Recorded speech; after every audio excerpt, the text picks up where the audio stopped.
أعوذ بالله من الشيطان الرجيم بسم الله الرحمن الرحیم۔ بخاری شریف کے 105 حدیث اور کتاب العلم کی 47 حدیث ہے۔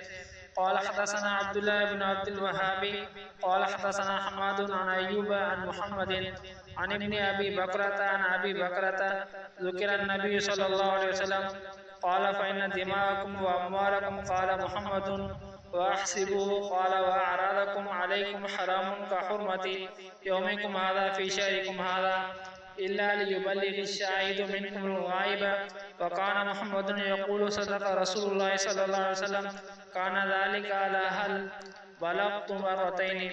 ابو بکر رضی اللہ عنہ سے روایت ہے کہ نبی صلی اللہ علیہ وسلم نے فرمایا تمہارے خون اور تمہارے مال، ابن سیرین نے کہا میں سمجھتا ہوں یہ بھی کہا اور تمہاری عزتیں اور آبروئیں ایک دوسرے پر حرام ہیں، جیسے اس مہینے میں آج کے دن یوم النحر کی حرمت ہے۔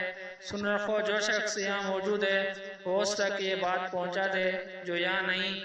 ابن سیرین نے کہا رسول اللہ صلی اللہ علیہ وسلم کا فرمان سچ ثابت ہوا کہ جو لوگ اس وقت حاضر تھے انہوں نے جو غائب تھے ان کو یہ حدیث پہنچا دی۔ رسول اللہ صلی اللہ علیہ وسلم نے 2 بار فرمایا سن رکھو میں نے یہ حکم تم کو پہنچا دیا۔